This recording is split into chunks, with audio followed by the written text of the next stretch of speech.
Stop the can up a bit. Thank you very much. I just tried crossing that boggy section. There's no kidding, my pole disappeared right down to the handle and I nearly fell in it.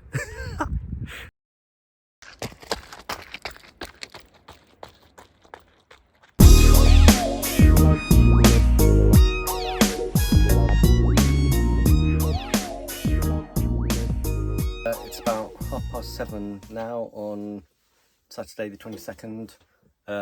I've managed to get another 2 videos edited completely today. It's the first time I've worn long trousers, probably since I've been in the van for like 2 months. It's got quite cold today. It's been raining pretty much all day. Tomorrow morning's going to be pretty horrendous apparently. Yeah, I fixed the roof light. Well, I've put some glue around the 2 holes that I found that I think the water came in. So tonight and tomorrow morning it'll be a little bit of a test. Yeah, and been eating a lot. I've noticed because I've been doing a lot of exercise and kind of 12-14 mile runs that I've been taking like 4 hours and 4 hours plus with all the video shooting of the video footage and stuff. Yeah, I've been eating a lot, and I've started doing more core exercises. I've just started doing some glute exercises and press-ups as well, because I need my whole body to be quite strong now for doing regular stuff in the mountains, especially if I'm going to continue doing this for a bit and then head up to Scotland. And then I'll probably stop off in the lakes on the way back again and Snowdonia, and then maybe turn around and go back again, I don't know. But yeah, I'm feeling very content. It'd be nice to get some better weather. I was thinking of just going out for a little walk, and then it just started pissing with rain again.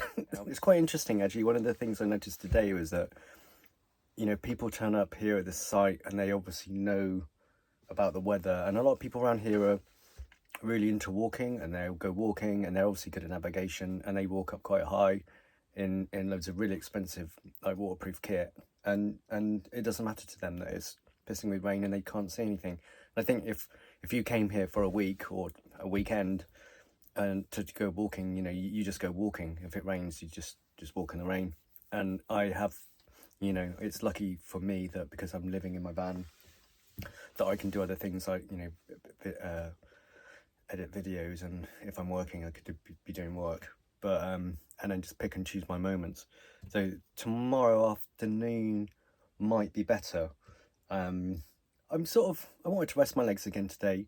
I tried out those new Scott Super Track 3s yesterday and really liked them when my feet were sore, and they're good for running up and down the valley. I'll wear my VJs up high, but if the weather doesn't clear next couple of days, I'll probably go high again in the shit weather, if the cloud's down, and just practice my navigation skills. Just piece together a few little routes that link together some places that I know. I could go up to Pay the Arc, and then I should be able to find my way across to meet up to Langdale Common, and then I could potentially go to Angle Tarn from there, and it will be quite a good bit of practice for me to get the map and the compass. I've got a waterproof map and a compass, and just do it methodically and just practice that, just in case I get caught out at some other point. But yeah, all very, very nice, very content. Right, it's Sunday the 23rd of July. I'm still at the Great Langdale National Trust campsite. I've got what have I got today, and then 3 more days before I'm due to leave. It's been raining quite heavily all day. We were due torrential rain, and it hasn't quite happened like it has done in previous occasions since I've been here for like 9 or 10 days. It is consistently raining though. It's been either raining consistently or drizzling. The cloud cover is down to, I don't know, 600 meters or something like that. So I can't really go up and do the big things I want to. I've just been into the office. They're really helpful in there, and I've just looked at they post a mountain forecast. They print it out and put it on the window. And then I've just been in chatting to one of the guys in there. Today's much better. Today is tomorrow. Today, the rest of the day is going to be like this. It's pretty much going to rain all day. Potentially the sun might come out about 9 o'clock tonight. It might stop raining, and then we're expecting a dry night. Tomorrow's supposed to be good. Sunny intervals, scattered showers, 70% chance of clear views on the summits. So I'm going to save my legs for tomorrow. Right, it's Monday the 24th of July.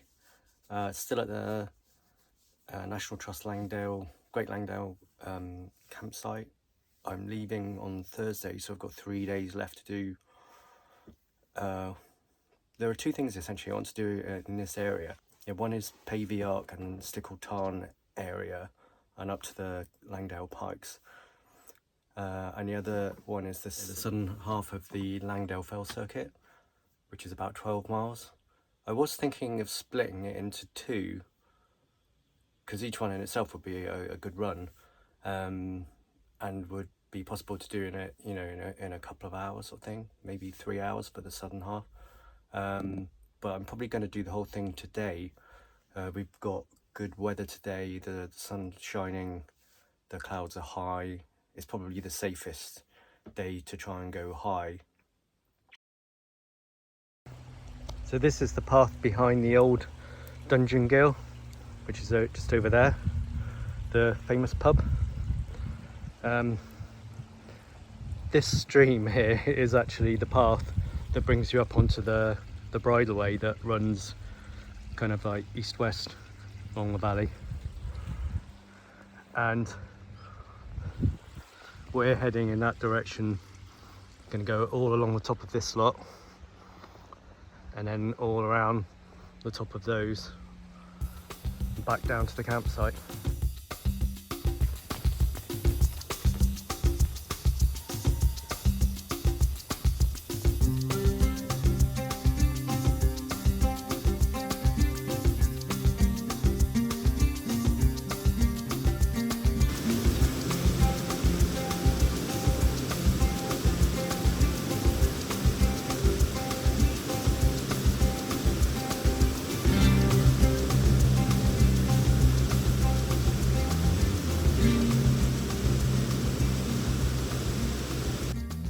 Okay, this is the point where we drop down to the pub and then have to cross the other side of the beck.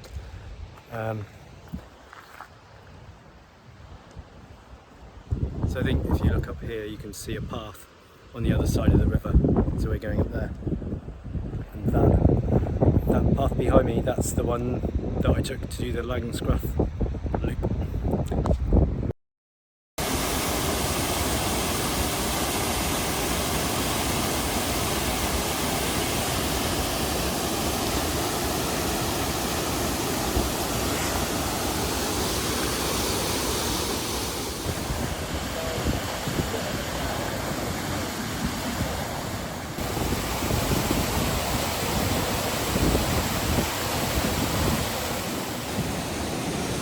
So we continue up here for a bit and then we cross over the beck onto the right bank.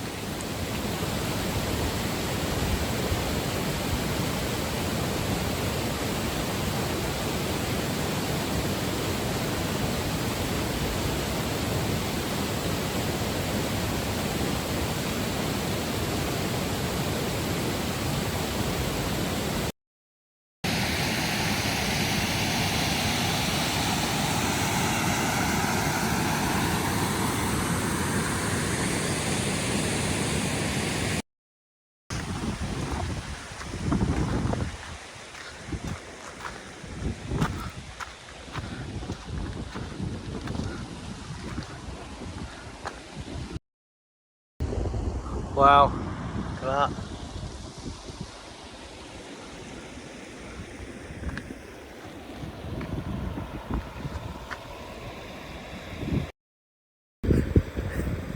Oh, this is amazing.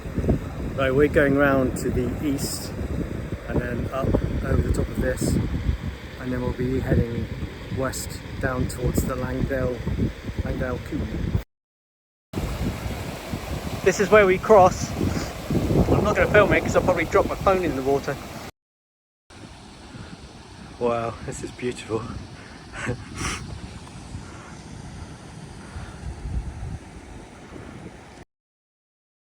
It's a busy day today, I think, because it's the first break in the weather for 3 or 4 days. Everyone's out, so there's a pretty obvious path straight up to the top. We're heading west now and have to follow this until the path turns south in about a kilometre, and then I strike out for Thurnicle Knot.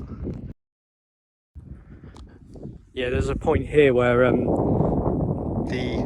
the path goes, the main path goes through some bogs. You can see the grass is kind of trodden. There's some people up there. We're heading over to pick up that path to Thurnicle Knot. Okay, this is the cairn at, I keep saying Thurnicle Knot, but it's Thunacot. Incredible views today. Back towards Windermere. The main path is back there. And so that's one of the Langdale pikes. So we're heading kind of due west of here and then drop down into Langdale Coombe to pick up the path. So I've run along here before and ran up to High Raise. That's High Raise up there. So we're heading kind of due west to start with, then slightly to the south, and I should recognise it.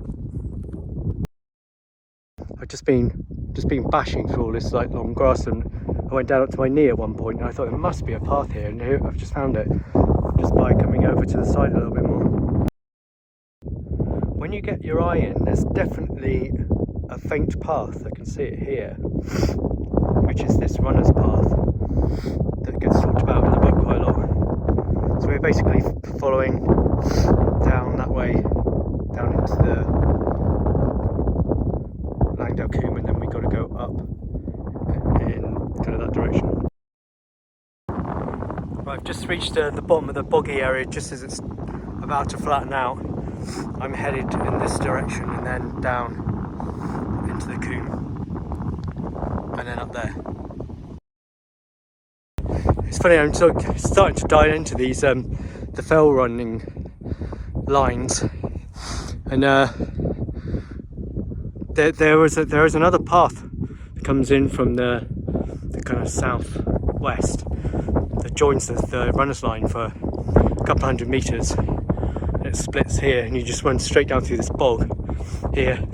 And I went straight down to my knee level at one point because it's obviously really wet. But yeah, so I've come from here down, and we're heading that kind of direction. I'm just going to check my bearings to make sure I'm going to pick up the path where I want it.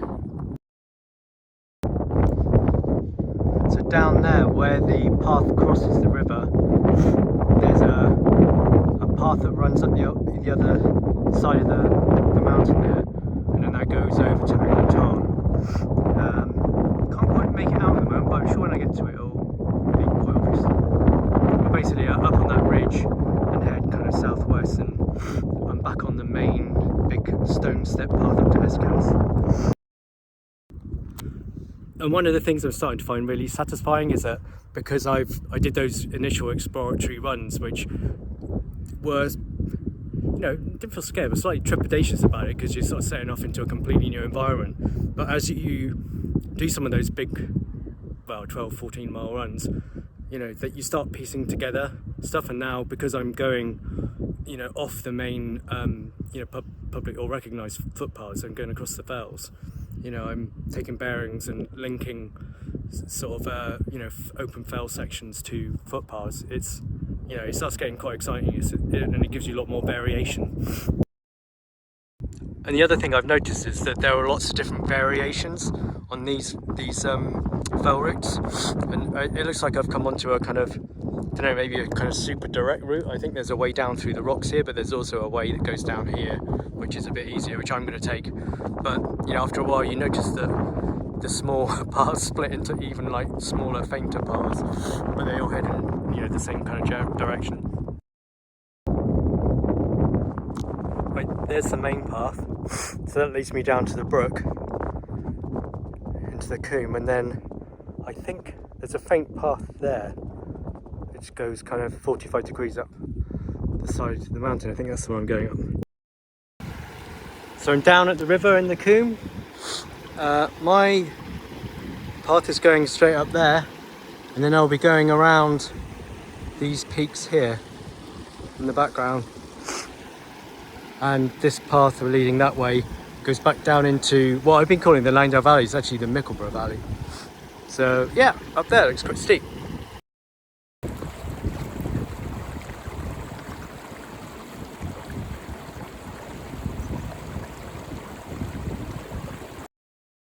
So this is looking back down the valley. Campsites down there. We've come up behind this and pay the arc. Thundercock Knot is up there. We come down into the Coombe and then up here. And yeah, still got quite a lot of climbing to go up to get up to the Angleton. But it's lovely. I really like this kind of wild environment. You know, you can see the path, but it's pretty faint. You get tuned into it though. Oh, there it is. I went a bit off piste and ended up in the bogs,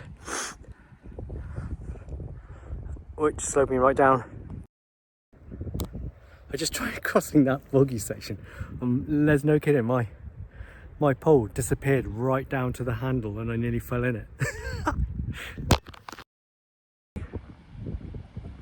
Okay, just reached Angleton. So we got a bit of an ascent up a load of steps, a couple hundred steps, and then along the tops. There's the tarn. Come from over there, going up there and along the tops. There is a shortcut, I think, over here somewhere, but I'm going to go around S House. Okay, I've just reached Esk House. There's a little cairn behind me there. We're going up there and along the ridge. We've done 6.5 miles, so about halfway now. It's taken 3 hours 20 so far. The guidebook time for the whole thing is around 3:50, 4 hours. But I have been stopping to film quite a lot. I've been stopping to chat to a lot of people. So it'll be interesting to see what my moving time is, but I think my moving time is still going to be way over 4 hours. Right, can I have a gel and push on? That's Esk Pike, and then we go over that to Ore Gap, which is kind of east. There's the view, it's the coast in the background, Scarfell Pike, and that's Esk House, and the path that goes up to Scarfell Pike. Cool, we got a little bit of scrambling by it.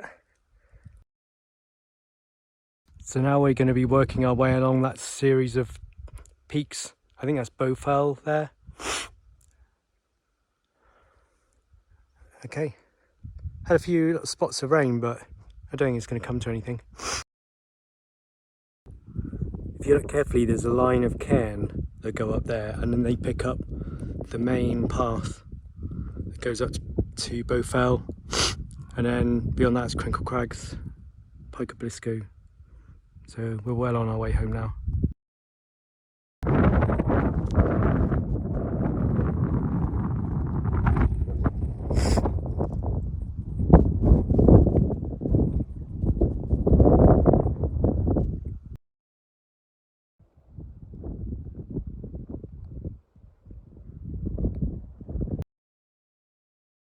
I just had to do a quick navigation check there. I think here there's a path that goes straight back down. Now I want to continue along these ridges and just continue around the horseshoe. It's not very runnable, this stuff. It's kind of, I'm sure the fell runners are great at it, but I'm just picking my way down it. I've just stopped to do a quick navigation check. That's Bowfell up behind. There are quite a few people sitting there and having picnics, so I didn't really want to record any talking narration. But yeah, so next one's Crinkle Crags, and then it's kind of like heading down back into the valley then. Yeah, it's I'm starting to feel a little bit tired. I've got another gel. I'll probably pop another gel in a minute. Been going for 4 hours and 35 altogether. I think moving time is going to be still going to be like 4.5, 5 hours, I think. But I'm not trying to smash it today. I am hiking pretty hard actually, but there's just not a huge amount of opportunities for me to run. I'm just not confident enough in this terrain to run much of it. Yeah, I just realised, considering I'm 4.5 hours in, I ought to up my my refueling a little bit. So I've just put my other half sachet of Tailwind into my other second water bottle. I've only drunk about just over half a litre, but I'm not sweating hugely. I just need to keep the calories coming in. I've got one more gel left. I might take that near the end if I need it.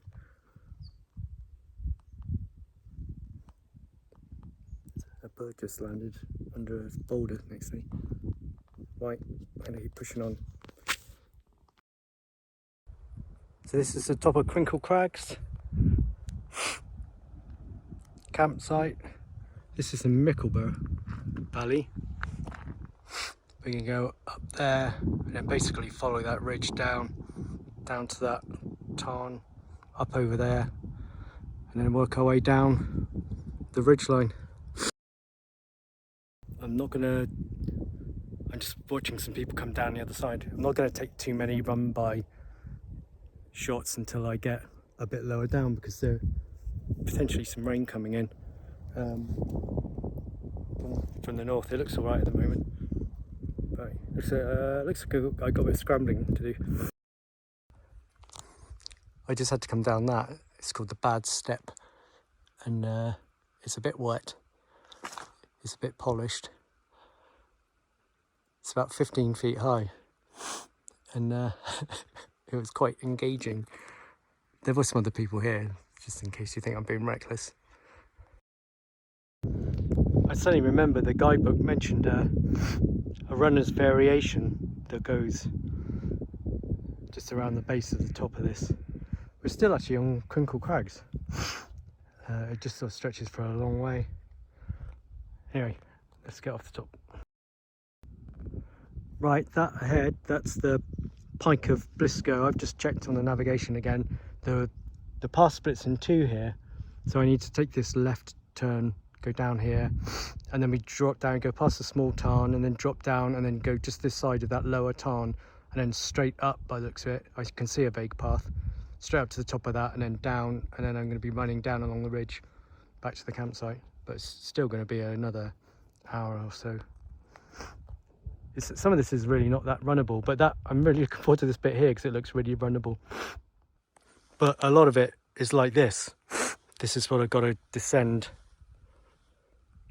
to get to, and you know, I'm just not running any of that. Okay, this is the Pike of Blisco behind me. This is the last big ascent. It's 705 metres at the top, but we're quite a way up already. It might be a couple hundred metres up there. And I'll just come down there. It's pretty runnable. So yeah, and then from the top is descent. I'm not sure how runnable it's going to be, but I'm just under 6 hours now. Still feel pretty good. I'm not going to push hard. There's no point, you know. I'm way over the expected time, the guidebook time. I just treat this as a bit of a reconnaissance thing, and you know, it'll be good endurance training for me if I just keep my heart rate at a sensible level.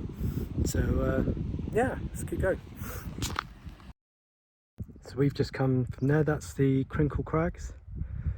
Down this path, down into the Coombe, and then up the side. This is the Pike of Blisco, so that's the summit. Might as well go and have a quick look, get a good view, and then I can work out, I'll take a bearing and work out which way to go.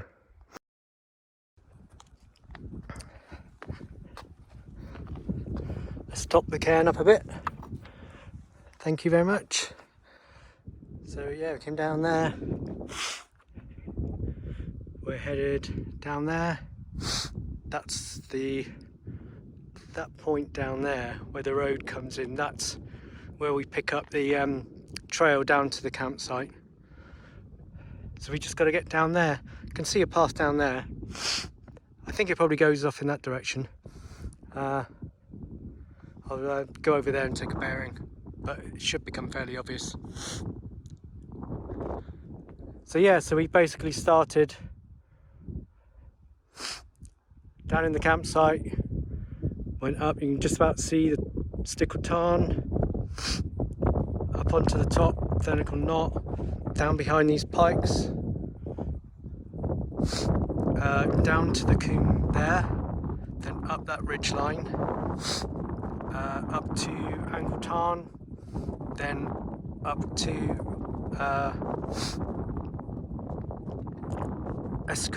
House, and then basically followed these lines of peaks here to here. And we're basically working our way down there. This fell run that we saw the other day basically came up here, started off in the pub and ran up to a point somewhere up here. Probably not this high. Right, I'm gonna keep moving, it's quite cool.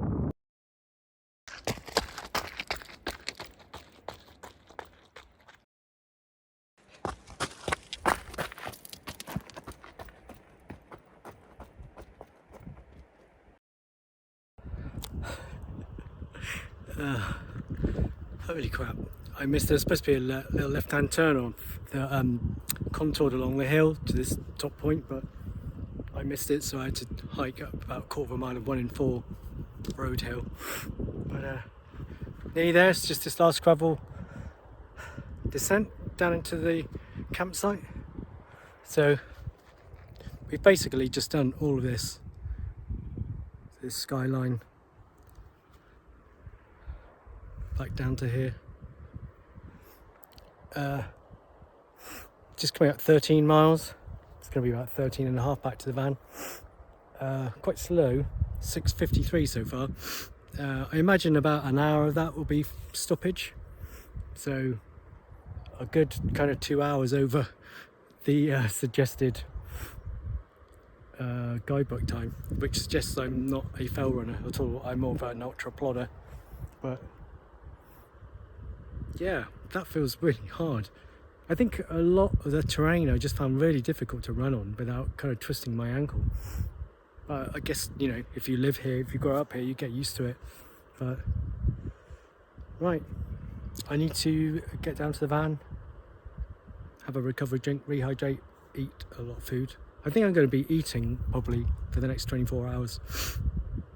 What a run! Bloody hell, that was amazing.